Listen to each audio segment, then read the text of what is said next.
You know, one of the wonderful things I discovered in the last more than 25 years. 25 ವರ್ಷಗಳಿಂದ ಹೆಚ್ಚಾಗಿ ನನ್ನ ಜೀವನದಲ್ಲಿ ದೇವರ ಅದ್ಭುತ ಕಾರ್ಯ ನೋಡಿದೆ. ಏನು ಗೊತ್ತಾ? You won't believe me if I tell you. ನಾನು ಹೇಳಿ ನೀವು ನಂಬೋದಿಲ್ಲ, but it is the truth. ಇದು ಸತ್ಯವಾಗಿದೆ. God is my witness that I am speaking the truth. ದೇವರನ್ನ ಸಾಕ್ಷಿಯಾಗಿದ್ದಾನೆ. For more than 25 years. 25 ವರ್ಷಗಳ ಹಿಂದೆ I have never been discouraged for even one day. ಒಂದು ದಿವಸ ಸಹ ನನ್ನ ಜೀವನದಲ್ಲಿ ನಾನು ನಿರಾಶೆ ಆಗಲಿಲ್ಲ. It's not because I am a great man. ನಾನು ದೊಡ್ಡ ವ್ಯಕ್ತಿ ಅಲ್ಲ, ಅದಕ್ಕೋಸ್ಕರ. It's because I decided to stick to Jesus. ನಾನು ತೀರ್ಮಾನ ಮಾಡಿಕೊಂಡು ನಾನು ಯೇಸು ಸ್ವಾಮಿಗೆ ಅಂಟಿಕೊಂಡು ಜೀವಿಸಿದೆ. He is never discouraged. ಯಾಕಂದ್ರೆ ಆತನು ಯಾವತ್ತೂ ನಿರಾಶನಾಗಲಿಲ್ಲ.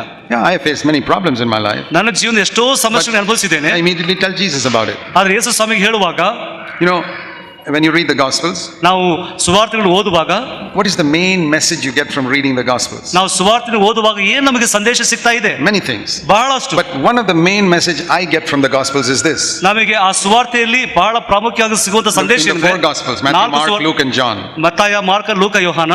One of the main messages I get is this. ನನಗೆ ಬಹಳ ಪ್ರಾಮುಖ್ಯವಾಗಿ ಸಿಗುವಂತ ಸಂದೇಶ ಏನಂದ್ರೆ, anybody came with any problem to Jesus Christ, ಯೇಸು ಸ್ವಾಮಿ ಹತ್ರ ಎಂತ ಸಮಸ್ಯೆ any problem, ಎಂತ ಸಮಸ್ಯೆ, any type of problem, ಎಂತ ಸಮಸ್ಯೆ ಇಟ್ಕೊಂಡು ಬಂದಿದ್ರು, food problem, ಊಟದ ಸಮಸ್ಯೆ, health problem, ಅನಾರೋಗ್ಯದ marriage ಸಮಸ್ಯೆ, problem, ಮದುವೆ ಸಮಸ್ಯೆ, any problem, ಎಂತ ಸಮಸ್ಯೆ, and he believed that Jesus can solve it. ಆತನ ನಂಬಿದ್ರೆ ಯೇಸು ಸ್ವಾಮಿ ಪರಿಹಾರ ಮಾಡ್ತಾನೆ. He always got an answer. ಯಾವಾಗಲೂ ಆತನಿಗೆ ಉತ್ತರ ಸಿಕ್ತು. Can you show me one example of a man who didn't get an answer when he went like ದೇವರ that? ವಾಕ್ಯದಲ್ಲಿ ಒಂದು ಉದಾಹರಣೆ ತೋರಿಸಿರಿ ಅವನಿಗೆ ಸಹಾಯ ಸಿಗಲಿಲ್ಲ ಎಂಬುದಾಗಿ. Not even one. ಒಬ್ಬನು ಸಹ ಇಲ್ಲ. Whether it is a storm in the sea, ಒಂದು ವೇಳೆ ಆ ಬಿರುಗಾಳಿ ಬರುವಾಗ, or not enough food to feed 5,000 people, 5,000 ಊಟವನ್ನು ಕೊಡುವಾಗ, or not enough food in a wedding feast, ಆ ಒಂದು ಮದುವೆ ಔತಣದಲ್ಲಿ ದ್ರಾಕ್ಷಾರಸ ಎಂತ ಸಮಸ್ಯೆ, Jesus could solve it. ಯೇಸು ಸ್ವಾಮಿ ಪರಿಹಾರ ಮಾಡ್ತಾನೆ. They would go to him, ಆತನ ಹೋಗ್ತಾರೆ, and he would solve it. ಅದನ್ನ ಪರಿಹಾರ ಮಾಡ್ತಾನೆ. That is the message I get. ಅಂತ ಒಂದು ಸಂದೇಶ ನನಗೆ So what do I learn from that? ಅದನ್ನ ನಾನು ಏನು ಕಲಿತೇನೆ? As I live in this world, ಈ ಲೋಕದಲ್ಲಿ ನಾನು ಜೀವಿಸುವಾಗ there can be 10,000 problems. 10,000 ಸಮಸ್ಯೆಗಳು ನನಗಿದೆ. I have to go to Jesus, ನಾನು ಯೇಸು ಸ್ವಾಮಿ ಹತ್ರ ಹೋಗ್ಬೇಕು, and say, Lord, ಓ ಕರ್ತನೇ, when you were on earth, ನೀನು ಈ ಲೋಕದಲ್ಲಿ ಇರುವಾಗ anybody came to you with a problem, ಯಾವ ಸಮಸ್ಯೆ ಇಟ್ಕೊಂಡು ಹತ್ರ ಬಂದ್ರೆ ಯಾರಾದರೂ, if he believed that Jesus would do it, ಯೇಸು ಸ್ವಾಮಿ ಮಾಡ್ತಾನೆ ಎಂಬುದನ್ನು ನಂಬಿದನು. only one condition. ಒಂದೇ ಒಂದು condition.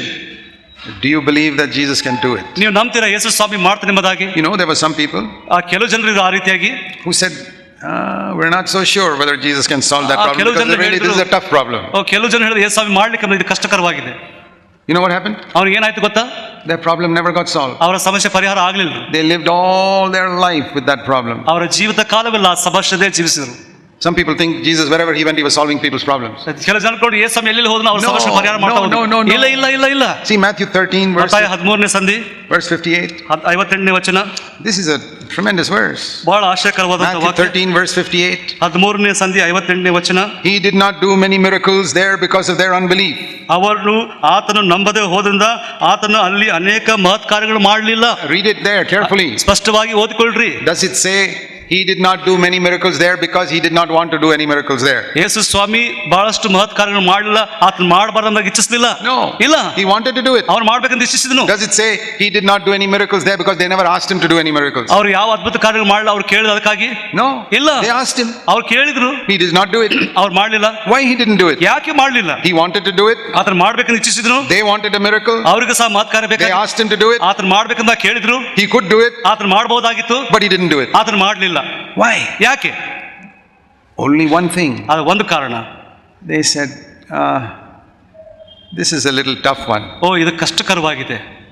Have you ever said that about some problem in your life? ನಿಮ್ಮ ಜೀವನದಲ್ಲಿ ಅಂತ ಕೆಲಸ ಬರುವಾಗ ಹೇಳಿದ್ದೀರಾ? Yeah, I know the Lord can do many things. ಓ ಹೌದು, ಕರ್ತನು ಬಹಳ ಸಂಗತಿ ಮಾಡ್ಲಿಕ್ಕೆ ಉಂಟು. Brother, my problem is a really complicated problem. ಓ ನನ್ನ ಸಮಸ್ಯೆ ಅದು ಭಯಂಕರವಾದ ರೀತಿಯಲ್ಲಿ ಇದೆ. It's not a simple thing. ಇದು ಸುಲಭವಾದಂತ ವಿಷಯ ಅಲ್ಲ. So you mean that is tough for Jesus also? ಯೇಸು ಸ್ವಾಮಿಗೂ ಅದು ಕಷ್ಟಕರವಾಗಿದೆಯಾ? Yeah, maybe it's tough for him also. O ಆತನಿಗೂ ಕಷ್ಟಕರವಾಗಿರಬಹುದು. Then I'll tell you. ನಾನು ನಿಮಗೆ ಹೇಳ್ತೇನೆ. You will live with that problem all your life. ನಿಮ್ಮ ಜೀವಿತ ಕಾಲವೆಲ್ಲ ಆ ಸಮಸ್ಯೆಯನ್ನೇ ಜೀವಿಸ್ತೀರಿ. And when you get to heaven, ನೀವು ಪರಲೋಕಕ್ಕೆ ಹೋಗುವಾಗ, stand before the Lord, Yesu Swami ನಿಂತುಕೊಳ್ಳುವಾಗ, the Lord will say to you, ಯೇಸು ಸ್ವಾಮಿ ಹೇಳ್ತಾನೆ, my dear son, ನನ್ನ ಪ್ರೀತಿಯ ಮಗನೇ, my dear daughter, ನನ್ನ ಪ್ರೀತಿಯ ಮಗಳೇ, oh how I wanted to solve that problem for you. ಓ ಎಷ್ಟು ಮಟ್ಟಿಗೆ ನಿಮ್ಮ ಸಮಸ್ಯೆಯನ್ನು ಪರಿಹಾರ ಮಾಡಬೇಕೆಂದು ಇಚ್ಛಿಸಿದನು. But you never trusted me. ನೀವು ನನ್ನನ್ನು ನಂಬಲಿಲ್ಲ ಎಂಬುದಾಗಿ ನೋಡ್ತಾ You insulted me by saying that even I could not solve that problem. ನನಗೆ ನೀವು ನಾಚಿಕೆ ಪಡಿಸಿದ್ರಿ, ನಾನು ಮಾಡ್ಲಿಕ್ಕೆ ಸಾಧ್ಯ ಇಲ್ಲ ಎಂಬುದಾಗಿ. Okay, so you live with it. ಈಗ ಅದನ್ನ ಹಿಡ್ಕೊಂಡು But ಜೀವಿಸಿ. Lord, why didn't you do it even though I didn't believe? ಓ ದೇವ್ರು, ನಾನು ನಂಬಿದ್ರು ನೀನು ಯಾಕೆ ಮಾಡ್ಲಿಲ್ಲ? Didn't you love me? ನೀನು ನನ್ನ ಪ್ರೀತಿಸಲಿಲ್ವಾ? The Lord says, ಯೇಸು ಹೇಳ್ತಾನೆ, I never do anything for people who don't trust me. ಯಾರು ನಮ್ಮನ್ನು ನಂಬೋದಿಲ್ಲೋ ಅವರಿಗೆ ನಾನು ಯಾವ ಕಾರ್ಯವನ್ನು ಮಾಡೋದಿಲ್ಲ. You know what faith is? ನಂಬಿಕೆ ಏನು ಗೊತ್ತಾ? Faith is receiving. ನಂಬಿಕೆ ಪಡ್ಕೊಳ್ಳುವಂಥದ್ದು. The Bible says that. ದೇವರ ವಾಕ್ಯ ಹೇಳ್ತಾ ಇದೆ, As many as received him, ಯಾರ್ಯಾರು ಆತನನ್ನು to them ಸ್ವೀಕರಿಸಿದ್ರು he gave the authority to be the children of God. ಅಂತವರಿಗೆ ದೇವರ ಮಕ್ಕಳಾಗುವಂತ Even to ಅಧಿಕಾರ them ಕೊಟ್ಟ. that believe in his name. ಆತನ ಹೆಸರು ನಂಬುವವರಿಗೆ. That is John 1 verse 12. ಯೋಹಾನ ಸುವಾರ್ತೆ 1:12. And that verse teaches us that believing equals receiving. ನಾವು ನೋಡ್ತೇವೆ, ನಂಬುವಂಥದ್ದು ಅದಕ್ಕೆ ಸೇರ್ಪಡೆಯಾಗಿ ಪಡ್ಕೊಳ್ಳುವಂಥದ್ದು. Remember this. ಇದನ್ನು ತಿಳ್ಕೊಳ್ಳಿ. Believing equals receiving. ನಾವು ನೋಡ್ತೇವೆ, ನಂಬುವಂಥದ್ದು ಮತ್ತು ಪಡ್ಕೊಳ್ಳುವಂಥದ್ದಾಗಿದೆ. Supposing I tell Brother Solomon, ನಾನು ಸಹೋದರ ಸಾಲ್ಮನ್ Brother ಹೇಳ್ತೇನೆ, Solomon, I'd like to give you a gift. ನಾನು ನಿನಗೆ ಒಂದು ಬಹುಮಾನ ಕೊಡ್ತೇನೆ ಸಹೋದರನೇ, This Bible. ಈ ಒಂದು Bible. You don't have to pay for it. ಇದಕ್ಕೆ ಹಣ ಕೊಡಬೇಕಾಗಿಲ್ಲ, It's free. ಇದು free. It's my loving gift to you. ನನ್ನ ಪ್ರೀತಿಯ ಬಹುಮಾನ. But he never opens his hand. ಆತನ ಕೈಗಳನ್ನು ತೆರೆಯುವುದಿಲ್ಲ. I say, please take it. ಅದು ತಗೊಳ್ಳಿ ಹೇಳುವಾಗ He keeps his hands closed. ನನ್ನ ಕೈಗಳನ್ನು ಕಟ್ಕೊಳ್ತೇನೆ. I say, take it, O Solomon. ಸಹೋದರ ತಗೊಳ್ರಿ. And he tells me, ಆತನ ಹೇಳ್ತಾನೆ, Brother Zach, Brother Zach, can you please give me a Bible? ಓ ಸಹೋದರನ I ಬೈಬಲ್ say, ಕೊಡು. yes, here it is. ಓ ಇಲ್ಲಿದೆ ತಕ್ಕೋ. And he won't take it. ಅದನ್ನ ತಕೊಳ್ಳೋದು. I say, Brother Zach, Brother Zach, please give me a ಓ Bible. Bible ಅನ್ನು ಕೊಡ್ರಿ. I've been asking you for 6 years. 6 ವರ್ಷದಿಂದ 6 ತಿಂಗಳು Take it, take it. ತಕ್ಕೋ. Brother Zach, Brother ಸಹೋದರ, please give me a Bible. Bible ಕೊಡ್ರಿ. When is he going to get it? ಎಂದು ಪಡ್ಕೋತಾನೆ. In 100 years he won't get it. 100 ವರ್ಷ ಆದ್ರೂ ಅದನ್ನ ಸಿಗೋದಿಲ್ರಿ. He just keeps on praying. ಅದನ್ನ ಪ್ರಾರ್ಥನೆ ಮಾಡ್ತಾ ಇರ್ತಾನೆ. That's what happened to these people. ಈ ರೀತಿಯಾಗಿ ಜನರಿಗೆ ಆಯ್ತು. Believing equals receiving. ನಾವು ನೋಡ್ತೀವಿ, ನಮ್ಮಂತೂ ಸ್ವೀಕರಿಸಿಕೊಳ್ಳೋದಾಗಿದೆ. Supposing he opens his hand. ಅದನ್ನ ಕೈಗೆ ತಕೊಂಡು, He got it. ಓ ಅದನ್ನ ಸಿಕ್ತು. How easy it is. ಎಂತ ಒಂದು ಸ್ಪಷ್ಟವಾಗಿ ಸುಲಭವಾಗಿದೆ. Many of you are praying. ಓ ನೀವು ಪ್ರಾರ್ಥನೆ ಮಾಡ್ತಾ ಇದ್ದೀರಾ, ಒಳ್ಳೇದು. But you must believe. ಆದ್ರೆ ನಂಬಬೇಕಾಗಿದೆ. You know what the Bible says? If you pray without believing, ನಾವು ದೇವರ ವಾಕ್ಯದಲ್ಲಿ ನಂಬದೆ ಪ್ರಾರ್ಥನೆ ಮಾಡುವಂಥದ್ದು. many of you think there is no promise for unbelievers in the Bible. ನಾವು ನೋಡ್ತೇವೆ, ಅವಿಶ್ವಾಸಿಗಳಿಗೆ ಯಾವ ವಾಗ್ದಾನ ಇಲ್ಲ. Here is a promise for those who don't believe. ಯಾರು ನಂಬೋದಿಲ್ಲ ಅವರಿಗೆ ಒಂದು ವಾಗ್ದಾನ You ಇದೆ. pray for something and you don't believe. ನೀವು ಈ ಪ್ರಾರ್ಥನೆ ಮಾಡ್ತಾ ನಂಬೋದಿಲ್ಲ. Isn't it good to get a promise for you also? ನಿಮಗೂ ಸಹ ಅಂತ ಒಂದು ವಾಗ್ದಾನ ಒಂದು ಒಳ್ಳೇದಲ್ಲ? Have you prayed for something and you don't believe? ನೀವು ಯಾವುದಕ್ಕಾಗಿ ಪ್ರಾರ್ಥನೆ ಮಾಡಿದ್ರೆ ಅದು ನಂಬಲಿಲ್ಲ. Please frame this verse and hang it up on your wall. ಈ ಒಂದು ವಾಕ್ಯಕ್ಕೆ ಫ್ರೇಮ್ ಹಾಕಿಬಿಟ್ಟು ನಿಮ್ಮ ಗೋಡೆ ಮೇಲೆ ಹಾಕೊಳ್ಳಿ. It says in James 1. ಯಾಕೋಬನ ಪತ್ರಿಕೆ ನೋಡ್ತಾ Don't ಇದ್ದೀವಿ. forget this verse. ಈ ವಾಕ್ಯನ ಮರಿಬೇಡಿ. This is a promise for those who ask without faith. ಯಾರು ಪ್ರಾರ್ಥನೆ ಮಾಡಿ ನಂಬಿಕೆಯಿಂದ ಪಡ್ಕೊಳ್ಳೋದಿಲ್ಲ It ಅವರಿಗೆ. says in verse 6. 6ನೇ ವಚನ Let him ನೋಡ್ತೇವೆ, ask in faith. ನಂಬಿಕೆಯಿಂದ ಕೇಳ್ಕೊಳ್ಳಿ. But if the man doubts, ಆತನು ಸಂದೇಹ ಪಟ್ಟರೆ, here is the promise you must hang up on the wall. ಈ ಒಂದು ವಾಗ್ದಾನ ಇದೆ ನಿಮ್ಮ ಗೋಡೆ ಮೇಲೆ ಹಾಕೊಳ್ಳಿ. Verse 7. 7ನೇ ವಚನ, Let not that man expect that he will receive anything from the Lord. ಆತನು ಆ ಮನುಷ್ಯನು ತಾನು ಕರ್ತನಿಂದ ಏನಾದರೂ ಹೊಂದುವನೆಂಬುದು ಭಾವಿಸದೇ ಇರಲಿ. I've seen many verses hung up on the wall, but I've never seen this verse hung up on the wall. ಎಷ್ಟೋ ವಾಕ್ಯಗಳನ್ನು ಗೋಡೆ ಮೇಲೆ ಹಾಕಿ ನೋಡಿದ್ದೇನೆ, ಆದ್ರೆ ಈ ವಾಕ್ಯವನ್ನು ಹಾಕಿ ನಾನು ನೋಡಿಲ್ಲ. Let not that man think he will receive anything from the Lord. ಮನುಷ್ಯನು ತಾನು ಕರ್ತನಿಂದ ಏನಾದರೂ ಹೊಂದದೇ ಇರಲಿ, ಭಾವಿಸದೇ ಇರಲಿ. He's praying. ಆತನು ಪ್ರಾರ್ಥಿಸ್ತಾ ಇದ್ದಾನೆ. Every time he prays, ಪ್ರತಿ ದಿವಸ ಪ್ರಾರ್ಥಿಸ್ತಾ Here is the ಇದ್ದಾನೆ. answer. ಅಲ್ಲಿ ಉತ್ತರ ಇದೆ. you will receive nothing from the Lord. ದೇವರು ನೀನು ಏನು But ಪಡ್ಕೊಳ್ಳೋದಿಲ್ಲ. Lord, I prayed for 5 years. ಓ 5 ವರ್ಷ ನಾನು ಪ್ರಾರ್ಥನೆ ಮಾಡಿದೆನು. You doubt, you receive nothing from the Lord. ನೀವು ಸಂದೇಹ ಪಟ್ಟರೆ ನೀವು ದೇವರನ್ನ ಏನು ಪಡ್ಕೊಳ್ಳೋದಿಲ್ಲ.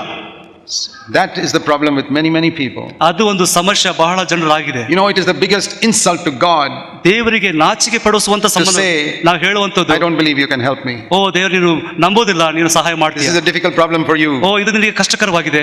The Lord says, ಕರ್ತನು ಹೇಳ್ತಾನೆ, is anything too difficult for me? ನನಗೆ ಯಾವುದಾದ್ರೂ ಕಷ್ಟಕರವಾಗಿದೆಯಾ? You know, he had to ask that question even to Jeremiah. ನಾವು ನೋಡ್ತೇವೆ, ಯೆರೆಮೀಯನಿಗೂ ಸಹ ಈ ವಾಕ್ಯವನ್ನು ಹೇಳಿದನು. Turn to the book of Jeremiah. ಯೆರೆಮೀಯನ ಪುಸ್ತಕ ನಾವು ನೋಡಿಕೊಳ್ಳೋಣ. Jeremiah ಯೆರೆಮೀಯ chapter 32. 32ನೇ ಸಂಧಿ. The Lord says in chapter 33, first of all, 33ನೇ ಸಂಧಿ ಕರ್ತನು ಹೇಳ್ತಾ ಇದ್ದಾನೆ. call to me, I will, verse 3, 33:3, call to me, I will answer you, and I will show you great and mighty things which you don't know. 33ನೇ ಸಂಧಿ 3ನೇ ವಚನ, ನಾನು ನಿಮಗೆ ಸದುತನ್ನು ದಯಪಾಲಿಸಿ ನೀವು ತಿಳಿಯದ ಮಹತ್ತಾದ ಗುಡಾರ್ಥವನ್ನು ಗೋಚರಪಡಿಸಿ ಎಂದು ಹೇಳ್ತಾ ಇದ್ದಾನೆ. See here, Jeremiah 32 and verse 17. ನಾವು ನೋಡ್ತೇವೆ 32ನೇ ಸಂಧಿ 17ನೇ ವಚನದಲ್ಲಿ It says here, ಇಲ್ಲಿ ಈ ರೀತಿಯಾಗಿ ಹೇಳ್ತಾ ಇದೆ, Lord God, you made the heavens and the earth, and nothing is too difficult for you. ನೀನು ಭುಜವನ್ನೆತ್ತಿ ನಿನ್ನ ಮಹಾಶಕ್ತಿಯಿಂದ ಭೂಮಿ ಆಕಾಶವನ್ನು ಸೃಷ್ಟಿಸಿದಿ, ಯಾವ ಕಾರ್ಯವೂ ನಿನಗೆ ಅಸಾಧ್ಯವಿಲ್ಲ.